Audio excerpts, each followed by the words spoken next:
આપણે એ દિવસો યાદ કરવા જોઈએ કે જ્યારે કેન્દ્રમાં યુપીએની સરકાર હતી, ખેડૂતોના 72,000 કરોડના દેવા માફ કરતા હતા, પૂરતા ઉત્પાદનના બજાર ભાવ મળતા હતા, બધી જ સગવડો હતી.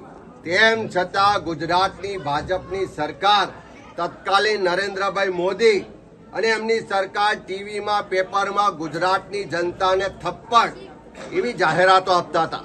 આજે ગુજરાતમાં કમોસમી વરસાદ થયો, સૌથી લાંબો સમય કમોસમી વરસાદ થયો. ખેડૂતો તમામ રીતે પાયમાલ થયા. 6 કરતા વધારે ખેડૂતોએ આત્મહત્યા કરી, પેકેજના નામે પડીકું આપ્યું. ત્યારે આખા ગુજરાતના ખેડૂતોની સંપૂર્ણ દેવા માફ કરવાની માંગ આજે બુલંદ થઈ છે. પણ દુઃખ સાથે કહેવું પડે કે મોસાળમાં માં પીરસનારી એવી વાતો કરવાવાળા ભાજપના નેતાઓ ગુજરાતમાંથી વડાપ્રધાન છે એવું ગૌરવ લેતા આ ગુજરાતના ખેડૂતો આજે નિરાશ થયા છે, હતાશ થયા છે કે ડબલ એન્જિનની સરકાર છે. ખૂબ વાયદા વચનો કર્યા હતા, વિશ્વાસ મૂકીને ગાંધીનગર ને દિલ્હીમાં સત્તા સોંપી હતી. પણ આજે ઉદ્યોગપતિઓના કરોડો રૂપિયાના દેવા માફ કરવા માટે આ ભાજપની સરકાર પાસે બજેટ છે, પણ ખેડૂતોના દેવા માફ કરવાની વાત તો જવા દો. દેશની સંસદમાં ગુજરાતમાં કમોસમી વરસાદથી જે ખેડૂતો પાયમાલ થયા છે, ચારે તરફ નુકસાન થયું છે, એનો એક શબ્દ સુદ્ધા પણ દેશના પ્રધાનમંત્રી કે સરકાર બોલતી નથી. હું માનું છું કે આ ગુજરાતના ખેડૂતોની મશ્કરી છે, ગુજરાતના ખેડૂતો સાથે અન્યાય છે.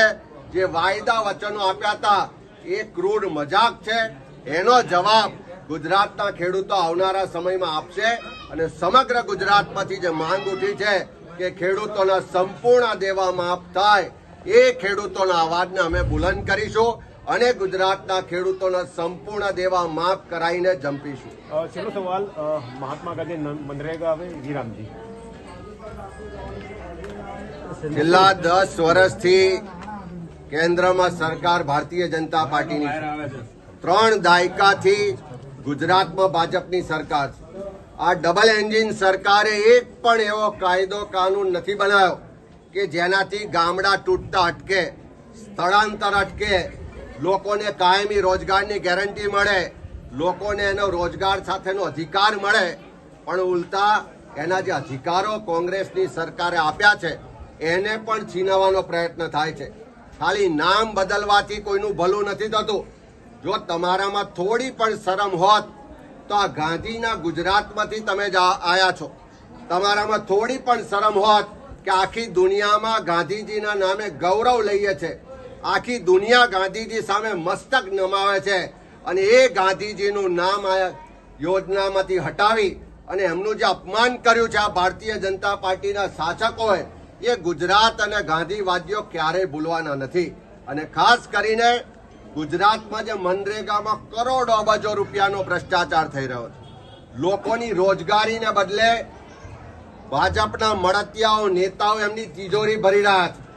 જો સરકારમાં થોડી ઘણી શરમ હોત તો આવી તપાસ કરાવેત, એવા ભ્રષ્ટાચારીઓને જેલના સળિયા પાછળ નાખત, એ રોજગાર માટેના કાયદામાં સંશોધન કરી જે એના વેતનના દર છે એમાં વધારો કરત, એના રોજગારના દિવસો 200 કરતા વધારે કરત, ચોમાસાની સિઝનમાં જે બંધ કરવાની વાત કરી છે એવી વાત ના કરત, પણ ફક્ત ને ફક્ત નામ બદલી અને કોંગ્રેસની સરકારના કાયદા યોજનાઓને પોતાના નામે જે ઉધારવાનો પ્રયત્ન કરે છે.